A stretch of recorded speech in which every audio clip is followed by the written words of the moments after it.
Wow, full house. Good afternoon, everyone. In both realms, the spiritual, the physical, the virtual, the future, four realms. So tonight is a continuation of last month. Last month, we have the topic of mediumship 101. And again, Daniel and I, we work together in that topic. And tonight we are going to a very specific activity that we develop in the Spiritist Center. Again, this is like the 101. However, for tonight's presentation, we are going to do something a little bit different. We are going to have only like a 20 minutes presentation from the speaker, and the rest of the time, you are going to do the presentation. Did you prepare yourselves? So here is how. You're receiving a card, and we are in the recycling mind set. So please ignore the writing or the typing in the front of the card. We are going to use the blank part of the card. So we are going to take about 2 minutes right now for you to write a question that you have about the mediumistic meeting, the disobsession meeting. What is these people doing in that room or the little rooms in the Spiritist centers? What is going on there? So we're going to take 2 minutes for you to write down a question. Every single question is important. There is no right or wrong questions. There are only questions. And we are going to build the presentation from your questions. Sounds good? I couldn't hear you. Yes. Okay, thank you. Like the teacher, show me your thumb. Thumb up. Here we go.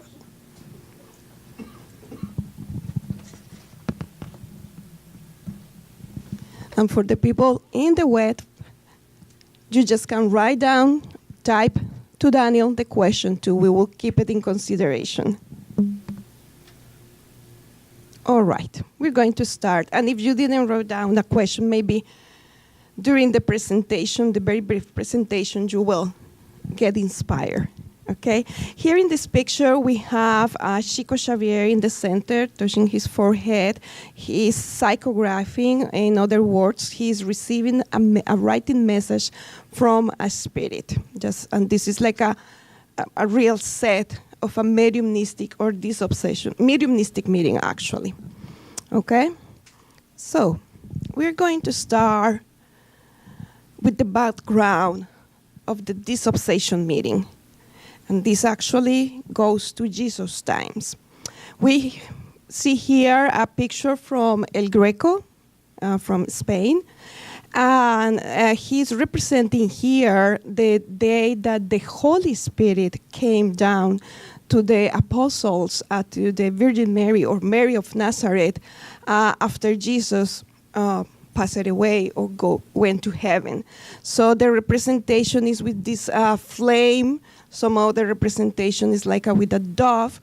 But basically, that representation is telling us that they are receiving certain power, between quotations, certain power for them to heal, to communicate with the spirits, and to spread the word. So from Acts 5:16, we read, "Crowds gathered also from the towns around Jerusalem, bringing their sick and those tormented by evil spirits, and all of them were healed, as Jesus taught the disciples."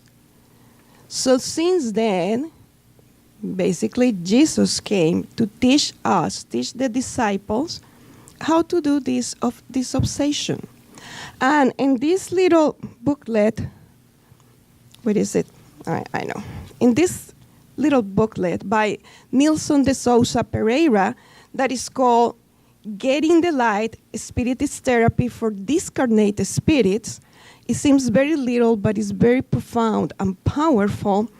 He mentioned the following. He says, Jesus, when facing unhappy spirits from beyond the grave, act as the supreme psychotherapist, persuading them to change their behavior.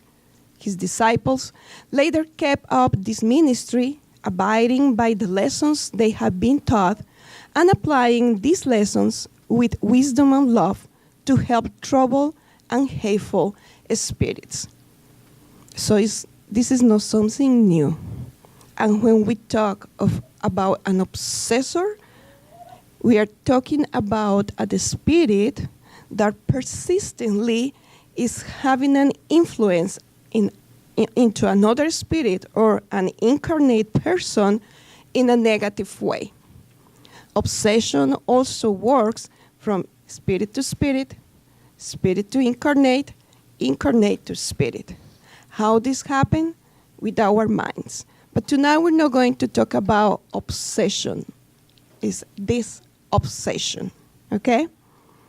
So we need to go to the Medium's book.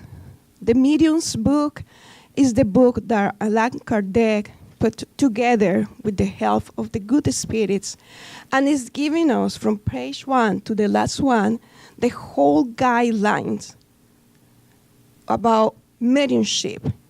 In the very last chapters, especially in chapter 29, which is Meetings and Societies, Allan Kardec is telling us how to do a disobsession meeting.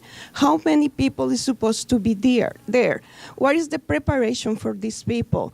What do you need to study? What do you need to wear to eat the day before? It's very, very detailed.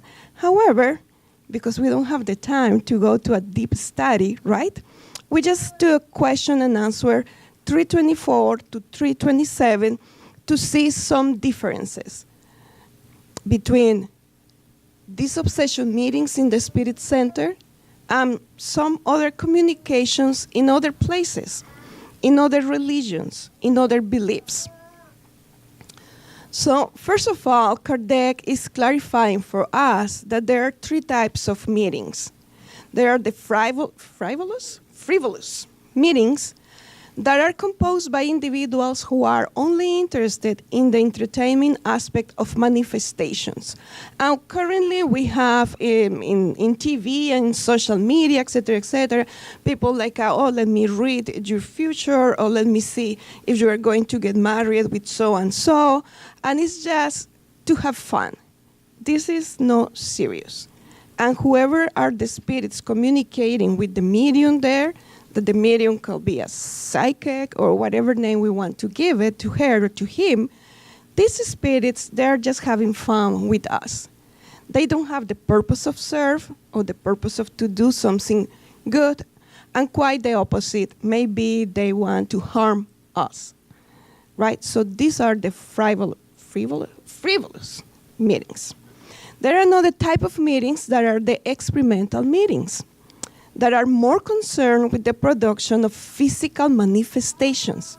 But for many, they represent a show that is more curious than instructive. So with physical manifestations, we remember when Allan Kardec basically, he got the interest of visiting these places, these social gatherings in which people were saying we're having this entertainment part in this party, and actually tables start turning and some wrapped sounds, etc., etc. Those are physical manifestations. There are other physical manifestations when the medium is concentrate and using the ectoplasms of the medium, meaning let us put it this way, it's like the energy from the cells that condensate, and from the medium, a spirit manifests, and it seems like it's a real person in the building, right? So the high spirituality allowed this type of physical manifestations, especially at the end of the 19th century and the beginning of the 20th century, to call our attention as a society, to make us aware that is something else beyond the grave, that we are not alone, and that we are more living in this planet that only us incarnates. And there is still meetings that they use the physical manifestations, but the purpose of these meetings most of the times are again to entertain people or masses, but it doesn't have a serious purpose. We're going to see the third type of meeting, which is the instructive meeting. They are entirely different in character. The first condition is that seriousness must be maintained in every meaning of the word.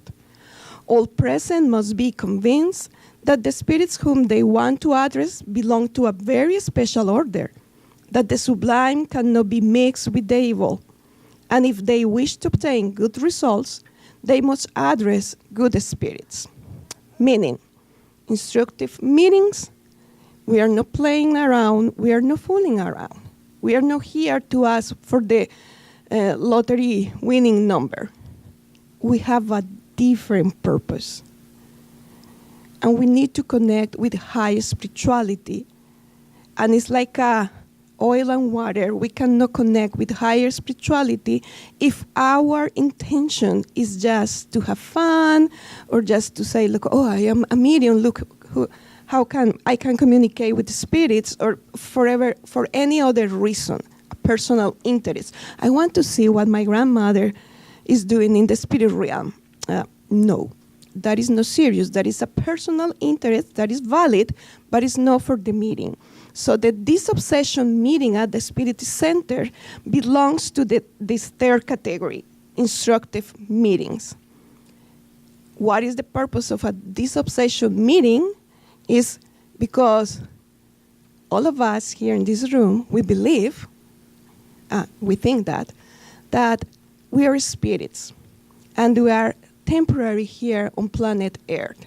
And we are wearing this beautiful dress called body as a temporary situation. But our essence is a spirit.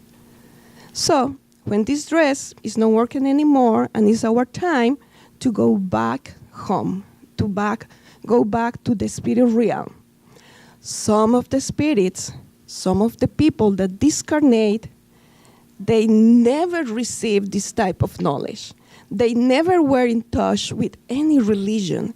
So at the time of discarnation, they are unaware that they actually discarnate.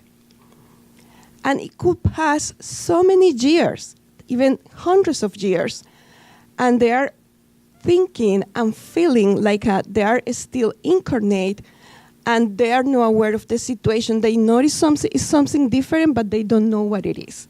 So they need a hand, right? They need help to say, hey, you know what? Something happened in your life, and you need to move forward. You don't have anymore your physical body. You need to continue your life as a spirit going forward. That's one kind of spirit that we are going to be able to help in a Disobsession meeting. There are some other spirits that we see in the first slide when the crowds were following Jesus because of evil spirits. Evil spirits are ignorant spirits. So these are people, when they discarnate, they hold grudges. They want to seek revenge. Let us put a case. Let's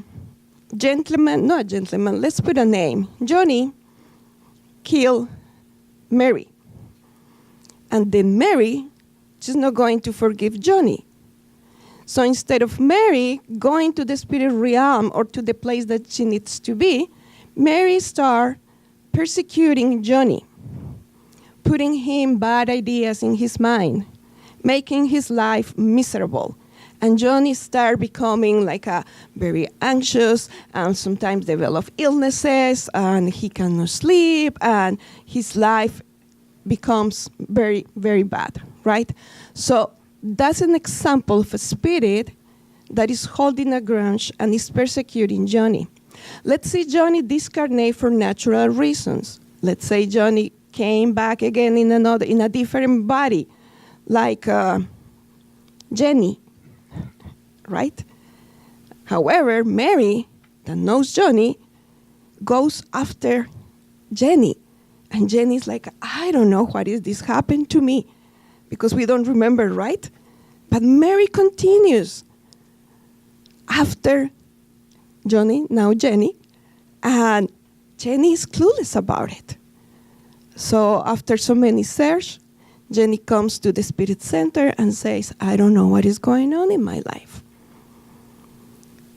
So now in a Disobsession meeting is when we have the opportunity to talk with Mary. And Mary is going to tell us that she is very mad because the former Johnny killed her and she was in love with him. So the Disobsession meeting is a serious meeting because we are applying a psychotherapy to help the spirits to move forward. So what is our psychotherapy in planet Earth? We go to a therapist, to a social worker, right? We do psychotherapy for us. Who is going to do it for the spirits who are stuck in life? And God wants all of us to be happy and to move forward. So a Disobsession meeting is an instructive meeting that the main purpose is to serve and to help. And this serving goes in both directions because the participants of the meeting, we think, oh, we are serving spirits that are in need. Well, actually, by knowing the experiences of these spirits that they have been aided by the mentors, we, the ones who participate in a Disobsession meeting, are being served too. How? Because we are learning from their mistakes how to not make the same mistakes. Make sense? Okay. So very quickly, we are going to narrate what do we do here at the Spiritist Society of Baltimore on Mondays in our Disobsession meetings. Usually it starts on Sunday night. The spirits, they come here to the center and they prepare the environment. They also connect with the participants in the mediumistic meeting. During the sleep time, we are being prepared to be here on Monday for the work. So on the first slide, we see the spirits that are preparing the environment, the Spiritist Center. In the second slide, we see this gentleman who is receiving fraternal assistance. And when someone comes on Monday with a specific need, we address the need in a fraternal assistance. And when we are having this conversation, the spirit mentors are actually providing a therapy for this person. Then we have a mini talk in the third slide. And whoever is the speaker there, when we have a good purpose, we are being inspired also for the good mentors. So we have a word that is going to inspire us. And then we receive the passes, the fluidic water. That's the first part of our service, in which the public is here and they come by invitation, by contacting the directors of the center. This is not open to the public because it's a therapy here that is going on. None of us are going to the ER because we have a cold, right? So if we have something serious, we go to the ER.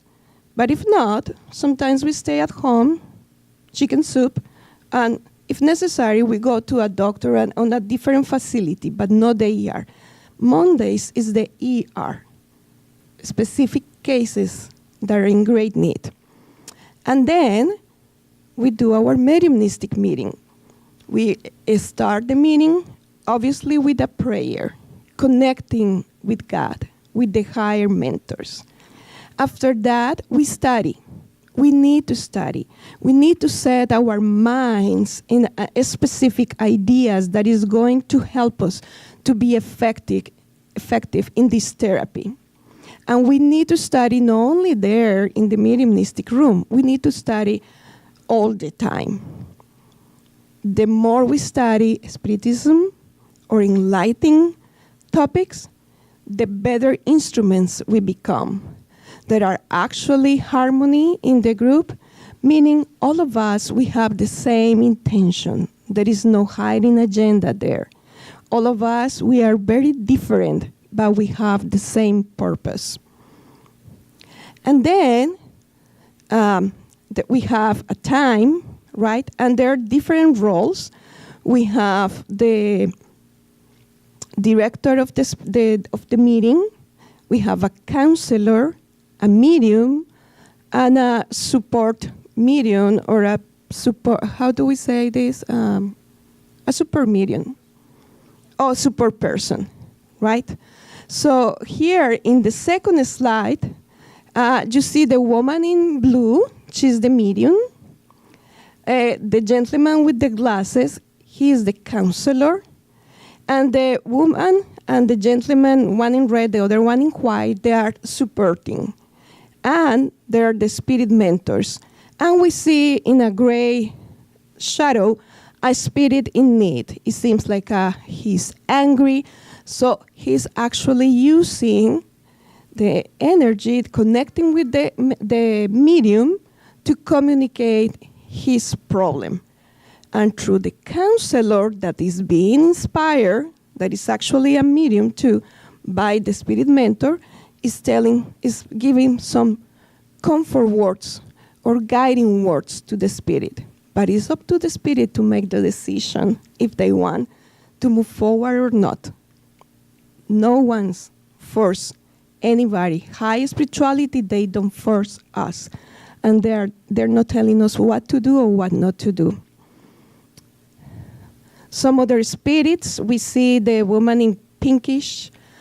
She's the medium. For some other spirits, sometimes the therapy is showing them in a screen their previous lives. So they understand, like Mary, that they weren't a victim. They were actually, in previous lives, they were victimizing someone else, and that is a consequence of their actions in the past. And this is one-on-one. This is a very deep topic, and we are like a super fast here, just to give an idea of what is going on there. In some meetings, not all of them, in some of the Disobsession meetings, we also receive messages from high evolved spirits. The messages could be in the verbal form, psychophonic, or in the written form, psychographic. And there are messages that are bringing us comfort, that are guiding us, and it's up to the mediumistic team to make the decision if we want to share this information with the public or not. If the purpose is positive and is going to help us to all of us, hey, guess what? We put it in our website. We share it through email because all of us, we need comforting words.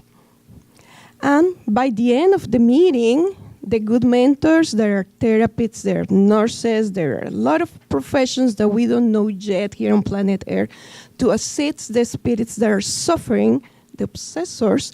They depends of their decision. If they say, yes, I want to stay here for a treatment, they take them to a hospital, a spiritual hospital, to continue their treatment. And that night, the team, the incarnate team from the mediumistic meeting, when we go to sleep, we actually continue participating in a spiritual form, of course, in this activity. So we are helping, or we are assisting, or we are, the high mentors are the ones who know the treatments. We are just there doing what they tell us to do. Our work is very humble, but it's necessary for other brothers and sisters. So we want to bring up, before giving the word to you, that this is a work of charity.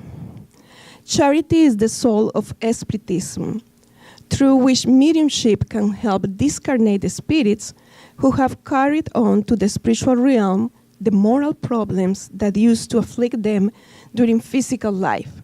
Spiritism offers an efficient form of psychotherapy for those unhappy spirits. And we are going to stop here, and then it is your turn to talk. So, I don't know, how can we do this, Daniel? Because Daniel is going to come here to join me, or us, join us.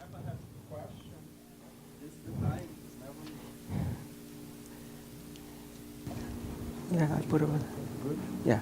Okay, question. Kirsten. Can we have these type of meetings at home? You want to answer or I answer? You answer, Daniel. There is, I think before Spiritism, people ask, how was this meeting before Spiritism? How God, through the good spirit, helped those spirits that was, suffering somehow. So according to Spiritism, the answer is no. So I'm going to make a parallel here. So for example, if you have to do a surgery, would you do a surgery at home or you go to a hospital, a place that has all the equipment to treat your body? So in the same analogy, so it's advised that this meeting not be done at home. But we know that throughout, the spread of Spiritism around the world, some people was doing this meeting at home because they didn't have a neutral place. But what counts is how serious this meeting is. So there is a progression in the spread of Spiritism. According to the Spirit's book, the medium's book, it's advised that this meeting has a neutral place to be done. You can add.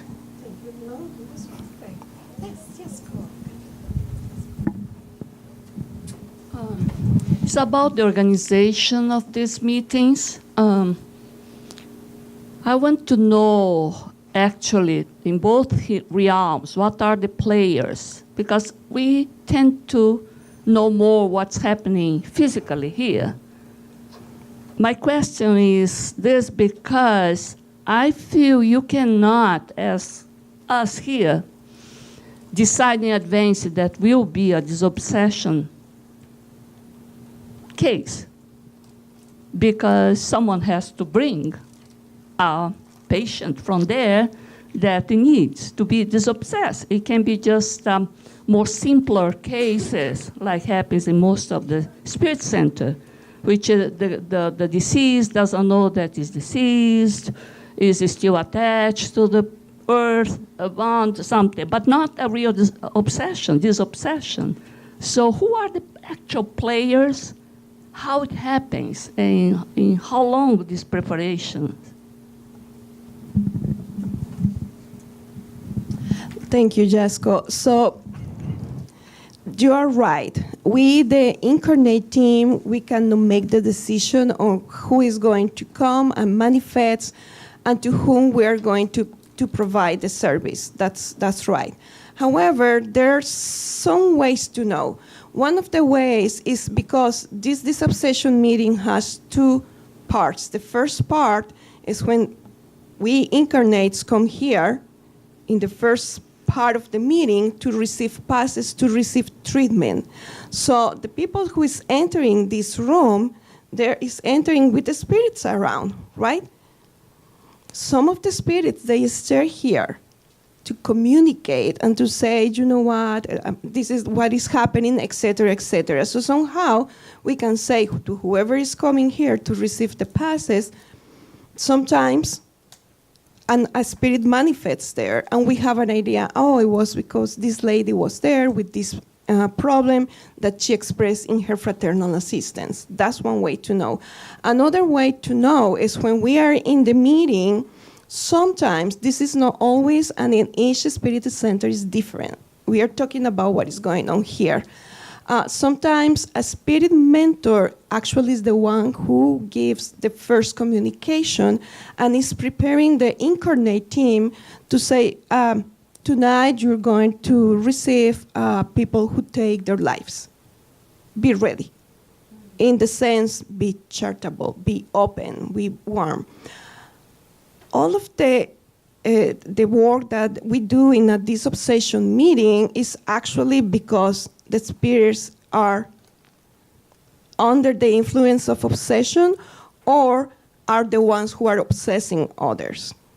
So you may say, wow, what about this guy who discarnate and was unaware that he's a spirit and is discarnate and he's just wandering around? He actually is creating and unbalanced, and he's home, let's say, because he's at home, he's trying to communicate with the wife, and the wife is not listening to him. However, the wife is feeling him by intuition, and it's hard for her to let him go.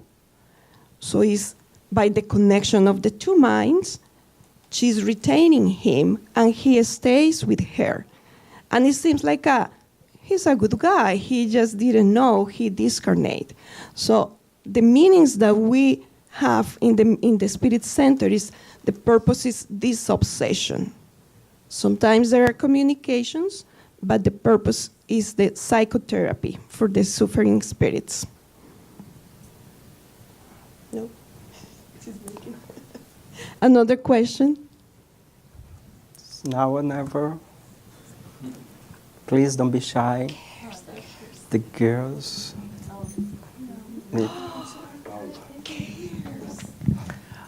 Are there age limits or on either end of the spectrum, either too young or too mature of an age to partake in a mediumship meeting? That's a good question because, for example, when we look at the Spiritist codification, the mediums that was involved in during the codification, they were teenagers. They are 15, 16 years old. The oldest one, I think, was 17. So, but the question is, the age is important. Of course, we're not going to put a child here. But before age, we need to see two aspects for someone to be doing this meeting. The first one is knowledge, okay? The second one, that's the most important, is maturity. Because sometimes we see teenagers, 16, 17, that's very mature. So you have to combine the knowledge, because you're not going to put a teenager in a hospital to do a surgery, to do even like a you know what I mean? Then you have to have a knowledge. But so it's advised that the person to participate in this meeting, beside have the knowledge and maturity varies, because sometimes we see old people that looks more like a child than, So it is important for us to look at this aspect.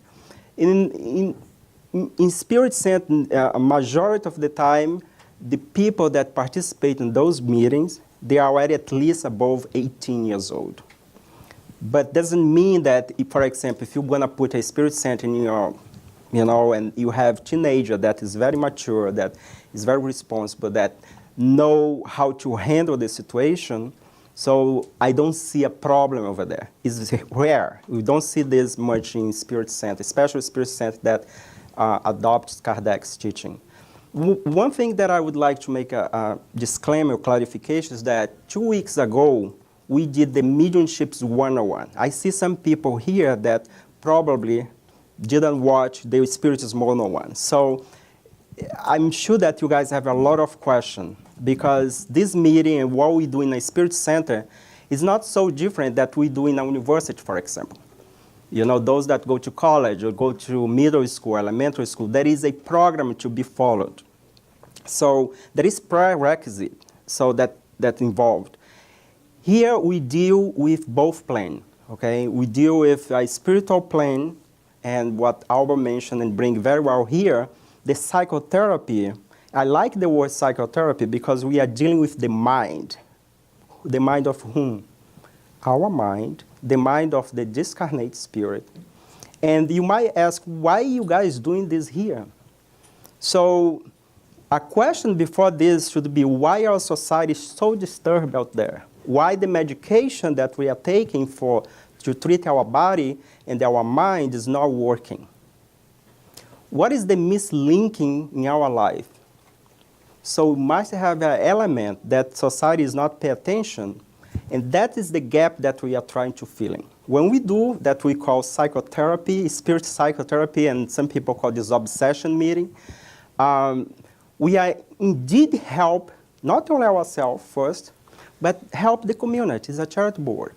Because if a spirit come here that's obsessing someone that comes here or a cause, if we are able to restore the health psychic of the spirit, this spirit has family.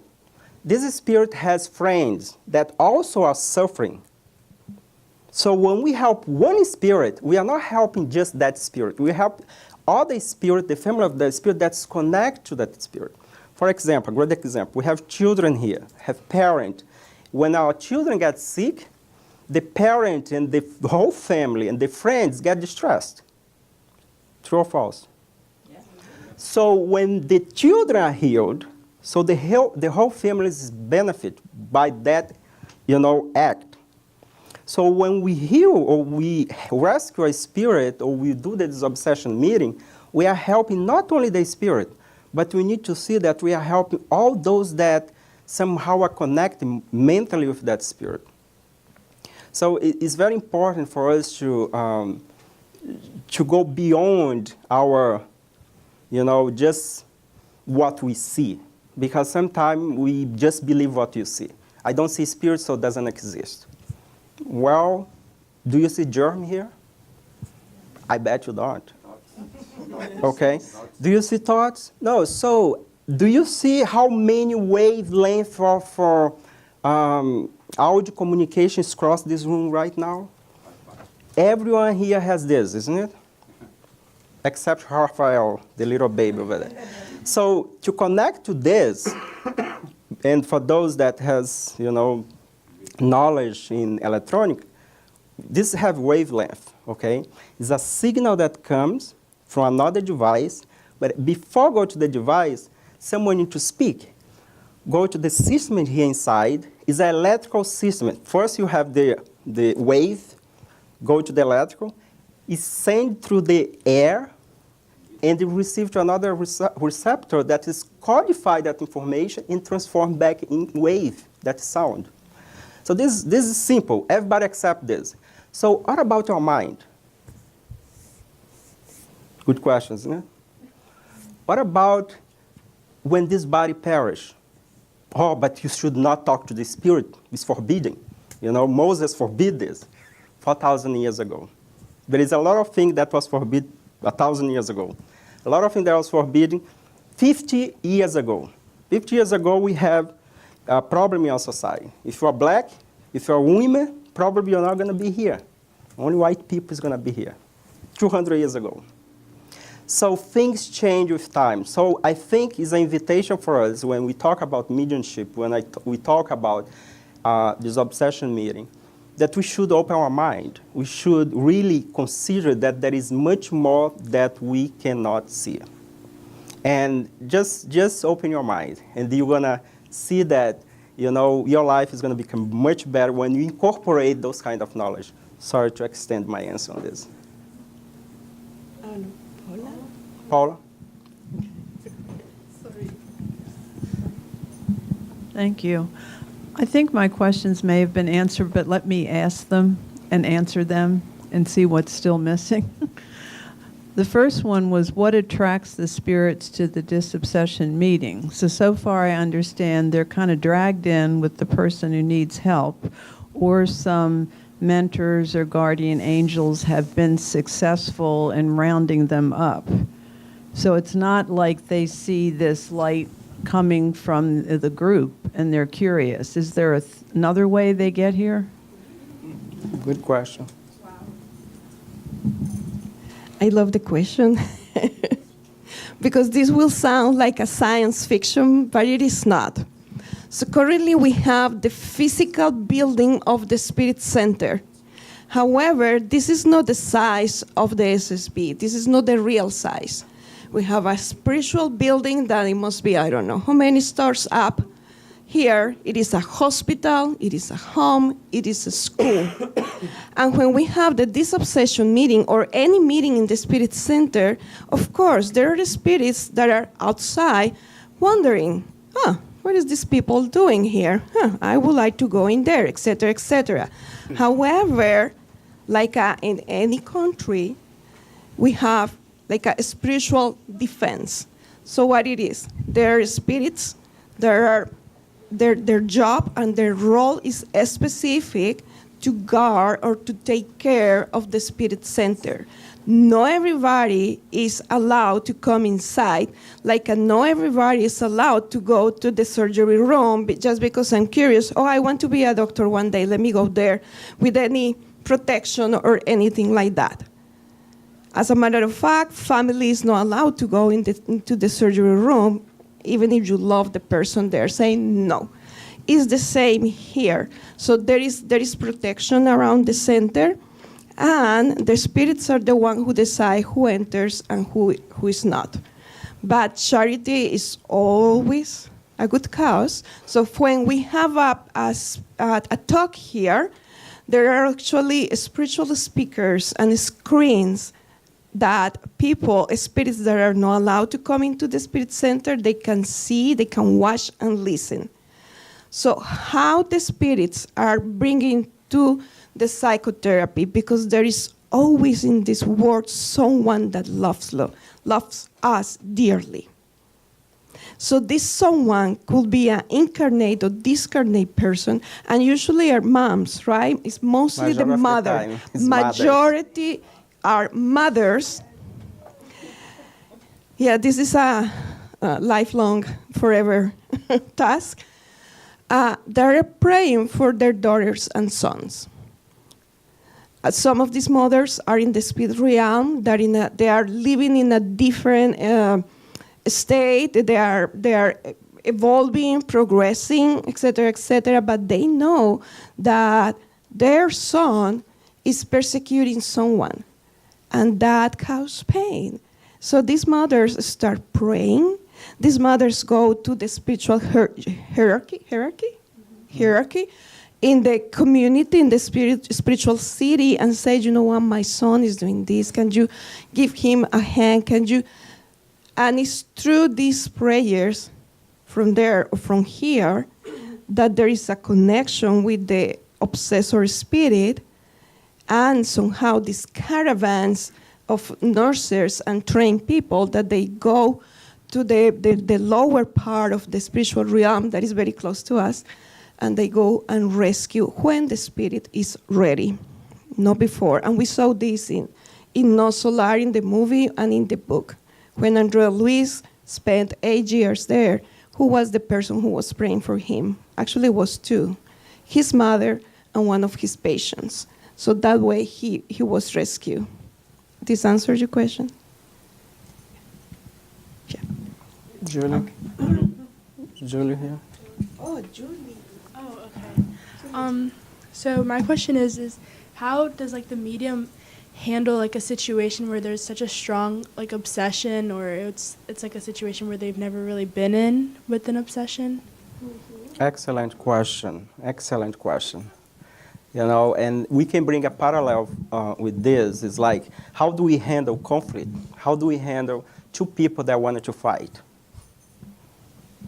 This is the same way. So it's and we have experience here. So today is interesting because we are like uncover what we do on Monday after everybody leaves here from 8 to 10 in our meeting. And we have experienced some of this case that spirit comes to our meeting very upset. I would say angry, like very angry because of the kind of work that we are doing. Of course, no matter what you do in your life, you're going to upset someone because we are not perfect. So what do we do? First, we need to have a strong team, you know, because they can break a good work, you know. We have that saying that good tree bear good fruits, isn't it? And if a tree bear good fruits, what's going to happen? We have more bugs, more bird, and people that wanted to attack that tree because there is good fruits. The same thing happened when we deal with this kind of meeting. There is a spirit that comes, there are spirits that comes, and they're very upset. And as I mentioned, we have to have a very harmonious team. So as Alba explained, we have team players. We have the medium, the ostensible medium, the one that's going to receive that spirit that is upset. We have the counselor, that is someone that we're going to talk to the spirit. And we have the support mediums that basically they keep their self. It's a work of the mind, okay, with the mind in prayer and send good vibrations so the conversation could go well. So one important thing that we should highlight is that if the medium, the ostensive medium, is not well prepared, they really can stand up and knock on the table and make noise and do this kind of physical thing. The trained medium is not going to allow the spirit to do this. Why? Because the spirit is communicating using the medium's spiritual body. So although the medium is feeling everything that the spirit is transmitting, the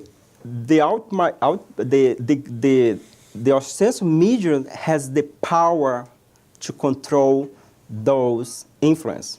For example, some spirit, they start to curse, call names. So is the medium responsibility to filter that, to filter that information. Why? Because those information, first, vibrational is not good. Second, we need to keep the environment safe, okay? So we do whatever we can to control the situation. And here is something very important when this thing happened, because we have been experienced this here. A spirit come very upset.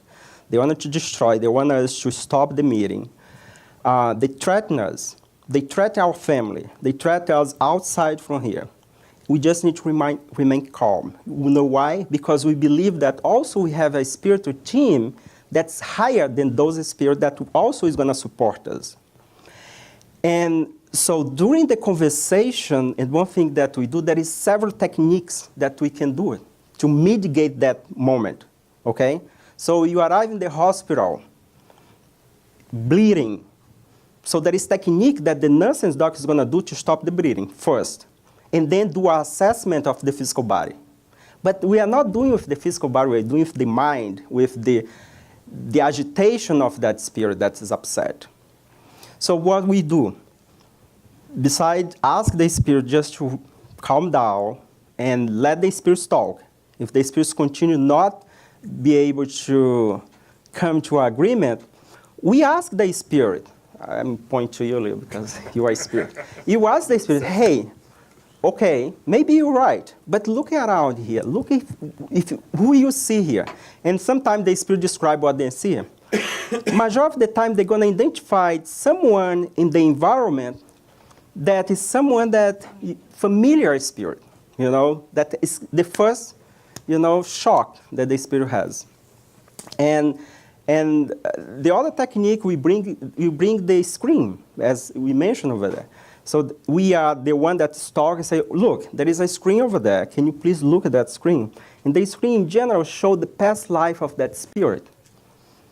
You know what I mean? If the spirit is like prosecuting someone that we are trying to help, and now they are medic to us, so they're going to see that they are not victim, that there is a spoiled relationship in past life.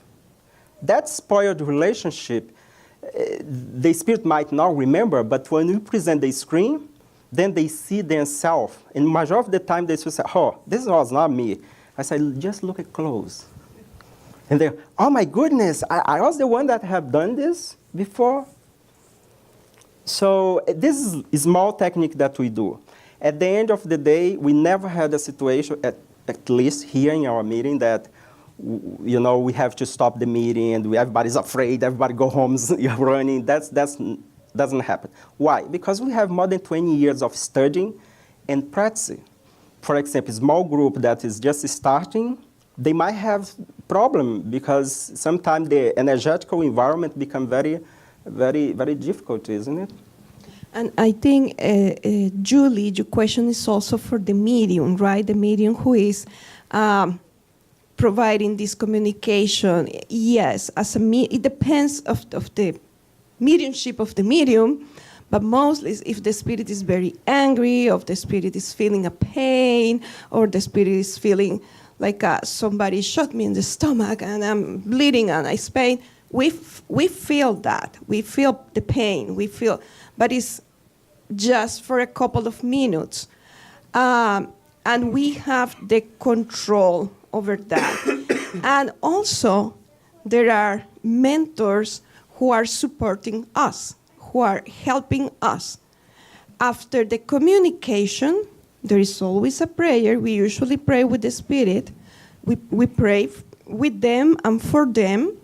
And then the other member of the team, that is the support, they give passes to the medium to just make sure that is their psychic balance and the perispirit balance is, again, it goes back again to the medium.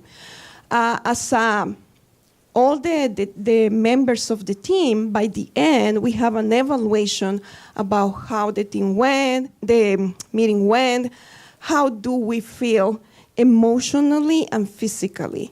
If, let's say, one of the mediums expressed, you know what, I'm still feeling the headache that the spirit had, we don't leave the room. We don't go home until everybody is feeling good. So we pray again, we give passes to the medium again, until everybody feels okay.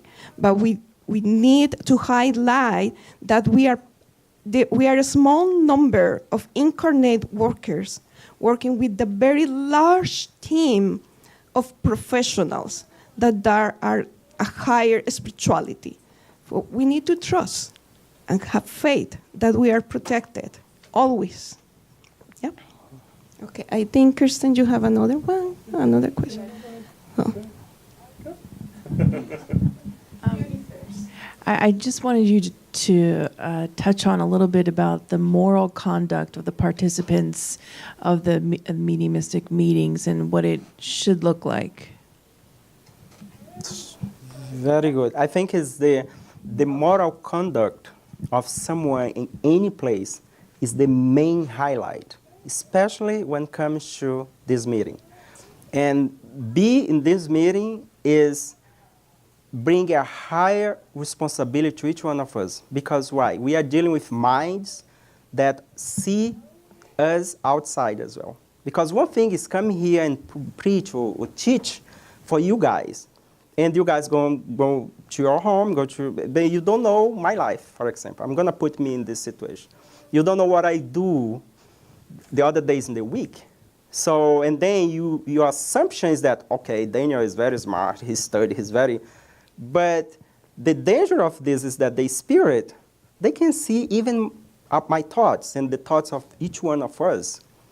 And depends how we behave outside, what we do, place that we go, the kind of friendship that we have. All this is going to count. A lot of spirits sometimes they come and say, oh, who are you, Leo? Who are you, Daniel? I know you. And then in that moment, we cannot, because they know. They say, look, yeah, I'm in the process. I'm not perfect. We are not perfect. But we are trying to be better person than we were last time. Past reincarnation, majority of this spirit, they even know who we were in the past life. And so, I remember you. You were like a priest in the Catholic Church, or you were like a pastor, or you were like a politician in previous life. And you are not this guy that you are trying to pretend you are. So, but what's gonna, in my defense, in the defense of the team, what we're gonna do? We're gonna try to have a good moral conduct.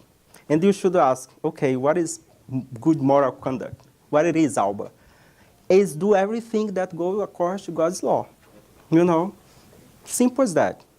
At least fulfill the 10 Commandments. At least. We should be ready to respect with one another. We should be ready to help when we ask it. So, and most important, do what we call mental hygiene. Because everything is through our mind. Everything that we talk here is a work of the mind of incarnates and the mind of discarnates. So, do this mental hygiene is very important. What happened to us if we don't take care of our body? What happened to us? We start to smell bad. We start to get sick. So why our life sometimes is a mess? And physically, you feel good, but we don't know about our mind. There is a case, and we mentioned, there is a case in one of the André Luiz books about André Luiz is in this house. Okay, André Luiz is the spirit doctor that psychographed a series of books that we call It's called Life in the Spiritual World was psychographed by the medium Chico Xavier. And Andrea Luiz and the mentor, I forgot the name, I think it was in the book Message, they went to a house where there is this beautiful lady. Andrea Luiz was mesmerized how, elegant this lady was. Blonde, beautiful, very, very charitable, person in the society. Andrea Luiz was very, intent with that behavior that he was seeing. And the man say, you don't know this person. She pretends that she is this, but let's follow her to the end of the day when she go to sleep. So when the lady went to sleep and she emancipated from the body, Andrea Luiz almost faint. I mean, he was already dead, so he did not faint. So Andrea Luiz almost like, oh my goodness, who is this? This is the same person that we are following the whole day? And he said, well, it is. So when the person came out of the body, was a witch in the sense like very mean, very, the quality of thought that the spirit was emanate was bad. And Andrea Luiz was confused. It doesn't make sense. So this person was pretending that she was a good person, but now you are seeing the mental wave of the spirit. That scared us, because sometimes we pretend that we are, but inside of us, there is much more that our eyes can see it. So I'm just bringing this example because the moral conduct is the most important thing to do this kind of meeting. In fact, ethical, moral behavior is a plus in any place of our society, isn't it? If you're a politician, we expect that you have moral conduct because you are dealing with people, money, with people, lives. If you're a doctor, the same thing. If you're a teacher, the same thing. Parents. If you're a parent, oh my goodness, that's the same thing. We need to have this moral conduct. The question is, are we able to keep this 100% in our life? Of course not. We are not perfect yet. But if we start to recognize and we start to follow what goes on in our mind, also what's going on, what we do in our life, is already a beginning of our transformation. That's what we call inner transformation. Daniel, let me add about moral conduct. That is also, for instance, if I'm the participant of the mediumistic meeting, and on Monday I decide to consume certain substance, like I decide to have a drinks before coming here, some drinks because we are celebrating a birthday, well, actually better for me not to come and better for me not consume alcohol because it emanates certain vibration that is going to affect the balance, the balance of the meeting. The same, any substance that is an addictive substance, if somebody in the meeting is under that situation, it's better for the director of the meeting to remove the person from the meeting until the person rehab or demonstrates a different behavior, right? We are not perfect, but we are trying to do our best in our daily life. And one of the main things is charitable work. Each one of us I don't know what Daniel does for charitable work. They don't know what I do for charitable work. But just to practice charity is going to help us to keep on this moral behavior.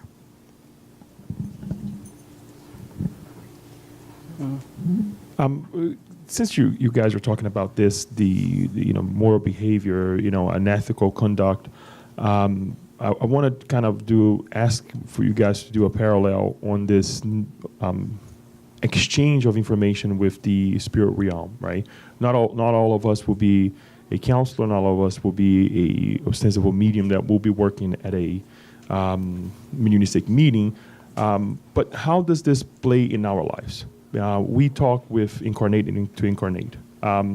For a simple person at work, in society, does this exchange happens in terms of helping one another as well? For example, me in society when I am, going somewhere and I have a feeling of something that perhaps I don't think it's mine, or feel some kind of upsetness or whatnot. Could that be a moment that I can help, perhaps a thought that is being emanated from another spirit or a brother or sister from the spirit realm? That's what I'm trying to ask. Last month, in the 16th, I remember because it was after San Valentine, we have Mediumship 101, and one of the highlights in this talk was all of us, we are mediums, because communicating with the spirits in a intuitive level, that all of us, we have that intuition, only in a more ostensible level, we communicate with the spirits permanently because we think all day, all year around. So we connect with other minds. So we establish that. All of us, we are mediums.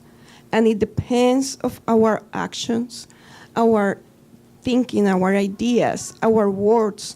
It depends about what we read, what we listen, or with whom we interact, that we are attracting spirits that are around us. It's not necessarily bad spirits, it's just spirits that they are like-minded, right?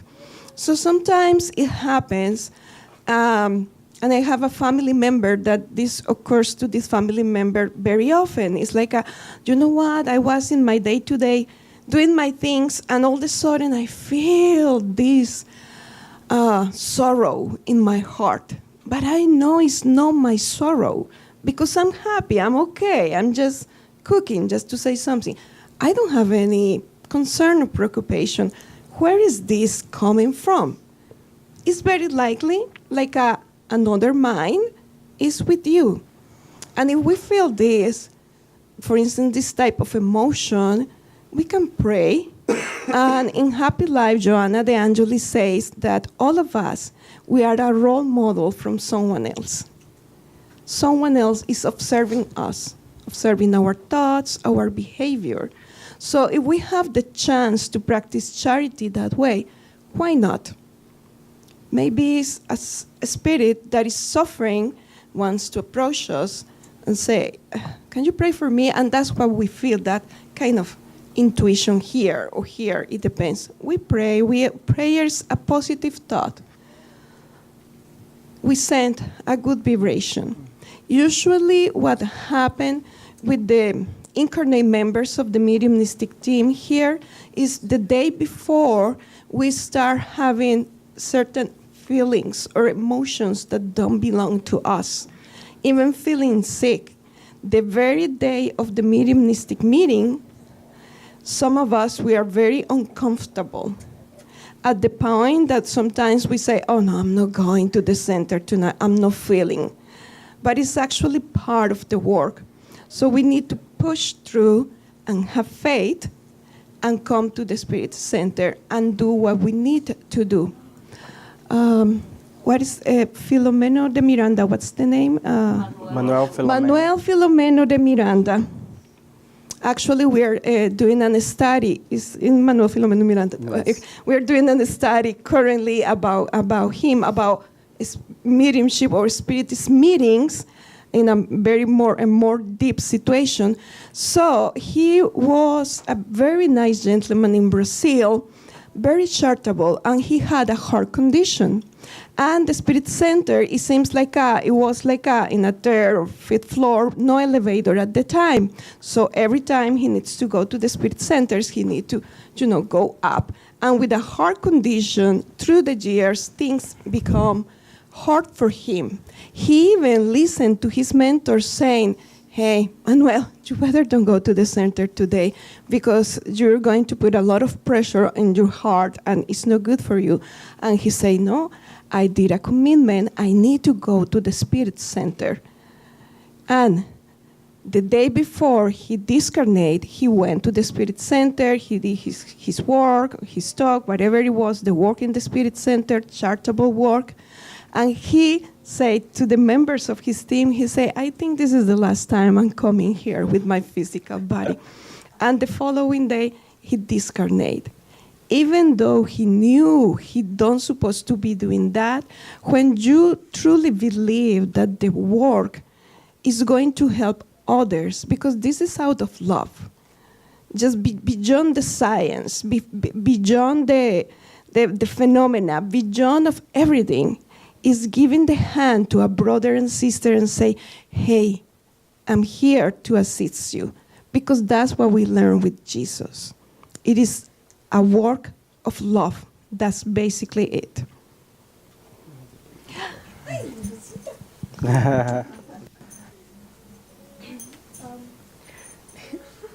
Does the spirit always leave healed? Does the spirit always leave healed? Good question. Well, so there is two processes, the healing of the spirit. For example, we are talking more about the rescue here.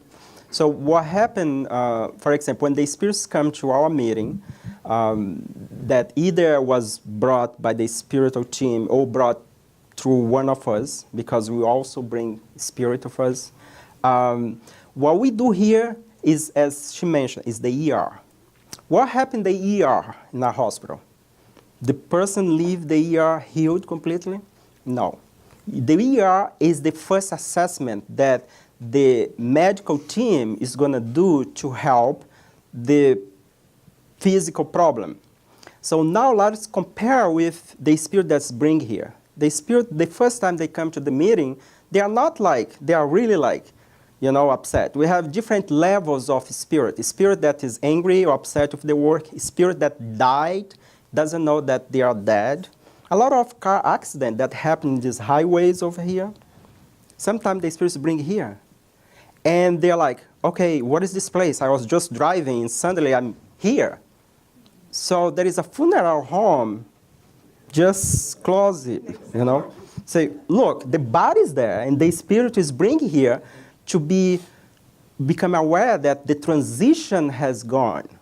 So this might be like scientific, fiction,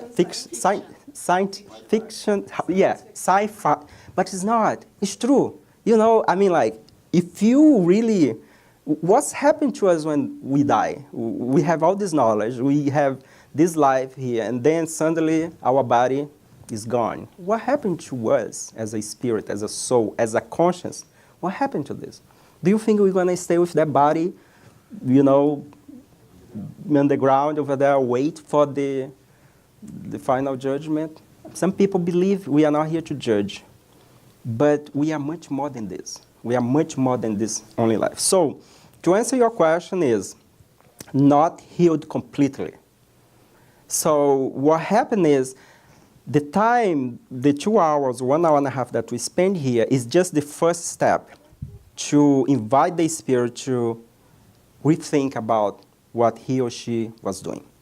Okay, that's the first that we call, sometimes we call the biological shock. The spirit, sometimes they don't know that they are dead, so by in contact with us that is still incarnate, has this body, somehow they feel like more clear because they are not able to see clearly what's happened in the other side, in the other dimension.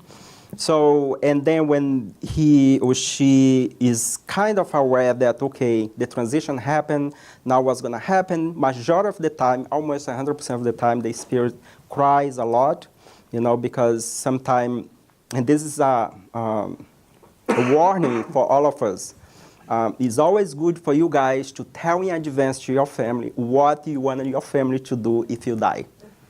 You will never think about this. This is something that we don't want you to think about it. People is afraid. But guess what? We all going to die. We all going to die. This is like something that, we come here with already our ticket bought it to go back. So it's always good because some spirit, they suffer. They say, oh my God, I didn't finish to do this. I didn't tell my wife or my family. Now I'm here. So how do I do to, to go back? Then we need to be charitable. We need to talk, say, look, don't worry. Everything is going to be fine. God is merciful and we're going to find a way. But this moment is the moment the person we need to calm down the spirit. The second part is done by the spiritual team.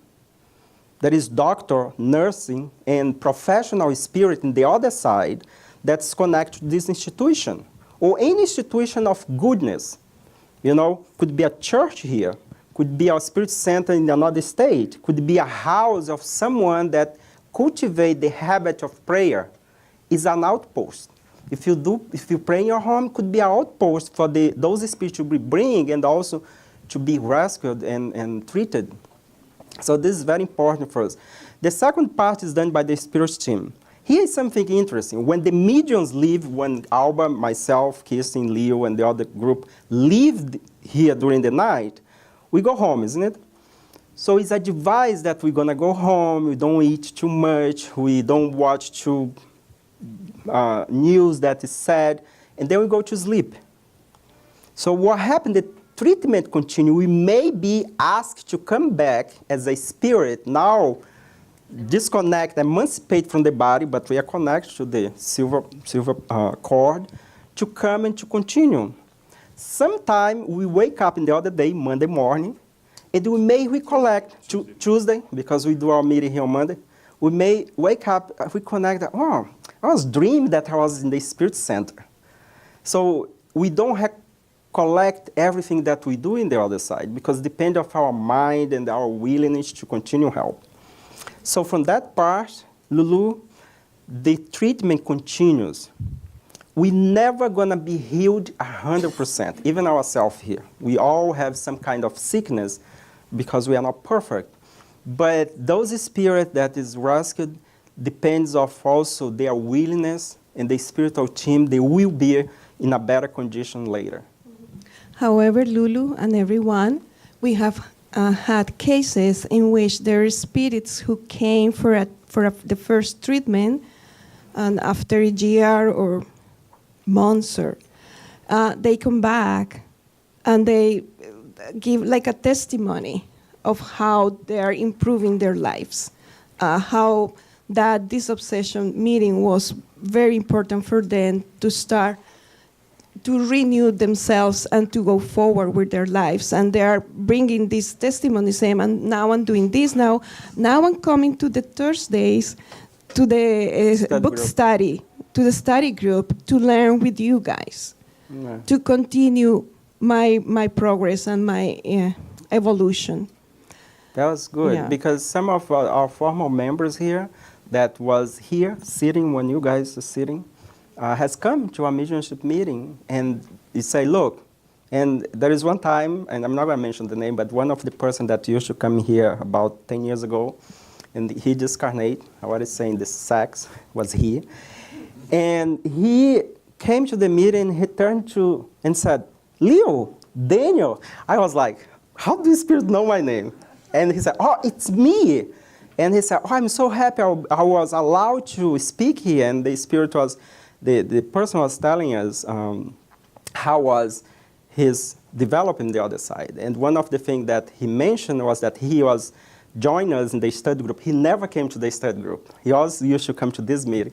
And said, now I'm in the study group, so I'm learning with you guys. And it was very emotional because I said, thank you so much for keeping this door open. You know what I mean? So I can continue my study here on the other side. And he said something very interesting. My vision from this side is like 8D, 8K. Now we have 4K now. So it's broad. And this is beautiful because it's a confirmation that what we do, and we don't want to patronize ourselves, but we want to say any good work that you do in your life, in your community, in your church, in your school, in your job, will be recognized by the Creator. So we are just highlight what happened here in the Spirit Center because I think it's good to disclose what we do here, what it is this place. There is a big stigma out there about spiritism, about talk to the spirit, about this is the devil thing. So we need to clarify that there is nothing more charitable than help the loved ones of someone that is distressed. You know how many people discarnate just during the time that we have having this talk? Many people. There is many families out there crying and sad, without the certainty that they're gonna meet again their loved one. So when we do this kind of work, we are not only help ourselves, because also we have been preparing ourselves, but also we are extend a hand for those spirits that didn't have the opportunity to learn what's going on after the perishment of the physical body. Our time is, but we have one question more. So it's a like question. Yeah. Just a curiosity. Curiosity. Yeah, because here you have Spanish speaking, Portuguese speaking, and English is the main. Do you guys receive something that you speak in a Different Portuguese, Spanish, and also if, of course, it may be someone from Russia, they may be helped to more or less become an English Russian. So, but you can recognize some kind of accent because there is no time and space in the other side. It's not like here. I imagine that may be from the other side of the earth. Yeah, that's a good question. Alba can answer this question, but just here in our center, we have received messages in Portuguese, Spanish, English, and French. So the condition to this, first, the medium needs to have the matrix, Like, the medium needs to have a tendency to speak that language, so become easier for the spirit to communicate. But look, we have mediums in different levels. For example, I was in Paris once when Divaldo Franco received a message through writing, and he received the message in French, right, from the right to the left, so a mirror message. So, and sometime also he gave communication in language that he don't speak in this lifetime. But those mediums, they are like the top ones, The majority of us, we need to bring spirit that is familiar with our matrix, our mind, what we are able to bring for the information. But this is a good question. Yes, we have received spirits that speak Spanish and Portuguese, because the other situation is, what if a spirit comes here and speak in German, but the counselors, they don't. So, because for the medium, maybe we don't know, we have that matrix from previous lives, but what about the counselors who need to communicate with the spirit in the same language? Most of our communications are in the English language, but we had received in Portuguese and in Spanish, and it's very interesting because it's people who they were living in the United States. But not far. It's not like we receive a communication from a spirit that speaks Spanish and he discarnated in Argentina. Doesn't make sense, right? No, they don't. Unless a family member is here. Yeah. That's the only reason. Yeah. Thank Yeah. you. I think it's Another one? The very last one. I've got my eye on the clock so we don't go past 6:30. I had a second question, but let me first say I like your model about spiritual psychotherapy. It seems like an extension of what we do on Earth. And the goals in psychotherapy are for the person to take responsibility for their thoughts, feelings, and actions, and also to uncover what's been repressed, which is similar to your explaining that you would roll the movie of the past lives. Also, some cases here on Earth, when you're working with a hypnotist, will also pull up past life stories to help heal the person. My question relates into what my second one was. In what realm are these disincarnates? I understand they could be in No Solar and be rescued, but my general understanding is at the moment of death, you either move through, which we use as a symbol, a tunnel of light, and just progress on, or like an accident victim, you're stuck, or like somebody who's in a haunted house. So when you've been successful in counseling these spirits, they move on. They go through the tunnel finally? That was my question.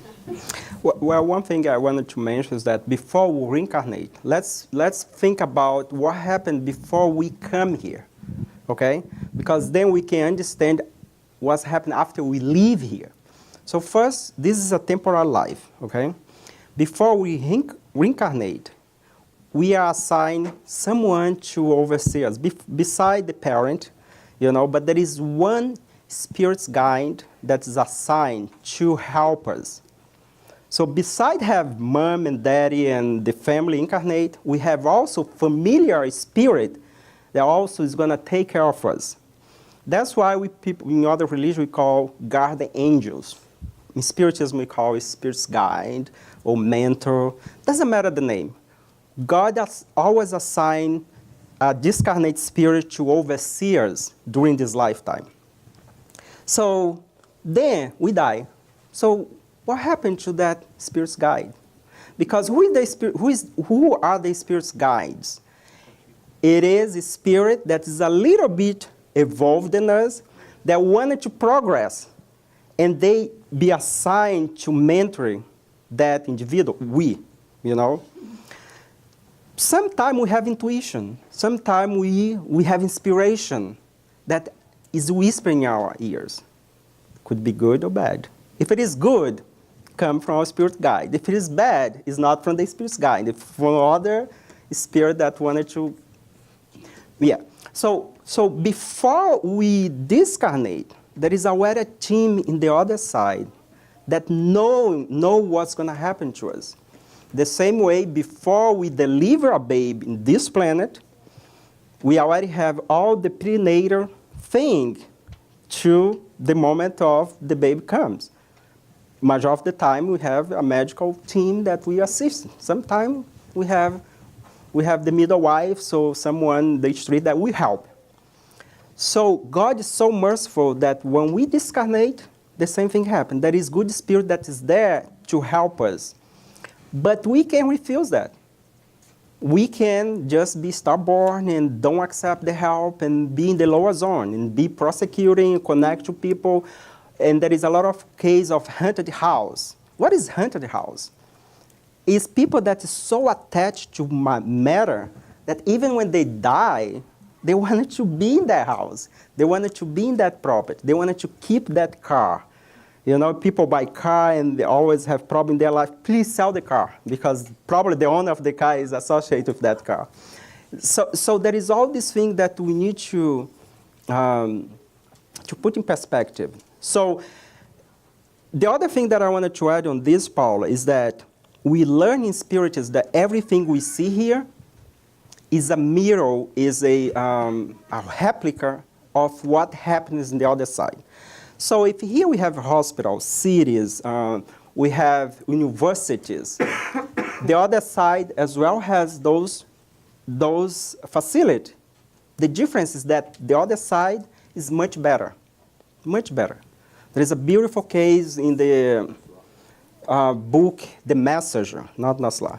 The Message that, and highlight this because this is important for us to connect. This spirit, André Luiz was traveling to Earth, and they have to stop to rest in a beautiful palace, okay? Between the Nosula, the spirit column, and the Earth, okay? They have to stop here to rest. And then he was walking this castle, and he saw a beautiful picture. Painting. Was a painting, yes. And the painting, he looked at the André Luiz, the spirit, looked, oh my goodness, I know this picture.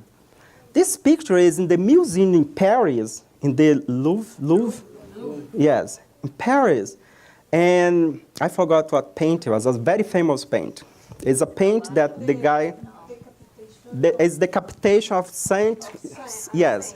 So this picture is a very, very famous picture. It's a picture that they are decapitated and they hold his own head. I forgot the name of the picture. So, and then the owner of the castle came to André Luiz and says, look, what you see here is the original. It's the original picture. The painter, during the sleep time, the painter came here and saw when he woke up, he painted the paint. So by saying this means that, you know, all the discovery that we have over there, the internet, the computer, these people that has this idea during the sleep time, went over there, came back. Who are you here solve math problem when you're in college? Like, I don't know how to solve math, and then you take a nap, and then you come back, oh my goodness, here's the answer. Where do you think you go? Who helps you? You know? So what happened when we discovered there is hospital, there is colony that those spirits are bring to continue their evolution. And also, those colonies, they have also department of reincarnation. Sometimes you discarnate, go to a colony like nosso lar, and you spend some time over there preparing yourself to reincarnate again, because reincarnation, be here and have relationship here in the physical body, is a must for the spirit to evolve. If we want one day to become the level of Jesus, we need to go to this process, and that's so when you go to sleep, if you are in college, if you have disease, if you have problem of the mind, if you have problem at work, if you have relationship problem, please, before sleep, do what we call intelligent sleep. What is intelligent sleep? Before you lay down, you just pray and ask your guardian angel to bring you to university, to hospital, so they can help you to resolve the problem that you are going through here in the physical body. Daniel, how long I have to do this? Well, the entire life. Some people, and we have a case here in the SSB like about 15 years ago, a mother and a daughter, they didn't speak for like 5 years. And the daughter got married. The mother lives here close to DC. The daughter was living in another state, I don't think Pennsylvania, I think. And she came to the center and she was very upset because she has not spoken for her daughter for 5 years. And now her daughter has had a child, and she wanted to see the grandchild. But because they don't go along because of relationship problem, so she was seeking a help in the Spiritist Center. And I remember we said, look, do the intelligent sleep. And she was like, what is this? Look, during the sleep time, before sleep, you talk to your mentor, ask your mentor to talk to the mentor of your daughter, and ask them to help to mitigate this relationship that has been spoiled for 5 years. So she started to do that. 2 weeks later, I remember the case because I was part of the conversation. 2 weeks later, the mother came to the center and said, look, I received a call from my daughter saying that she has been thinking a lot about me, and she has dreamed about us to get together. So tell me, is this a coincidence? Is this like something that, oh, Daniel, this is a probability? Okay. There is no coincidence. There is everything there is a cause. So that's what was the cause. So and then later, the things was resolved. But this is one example that we can share with us among many of examples that we have been witness that happen. So the intelligent sleep is the easy thing. You don't pay for health insurance. There is no health insurance involved. You just need to ask. Jesus says, ask, knock, and wait. Wait. You know what happens? People when go to pray for God or the good spirit to help, they ask, please God, help me. But they don't have the patience to wait. Time is the healer of all our problems. Give time, and things is gonna be resolved. So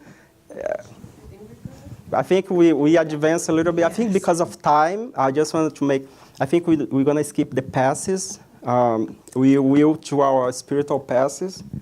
So someone needs to do the visualization. Probably you or kissing, if she wants to. You want it?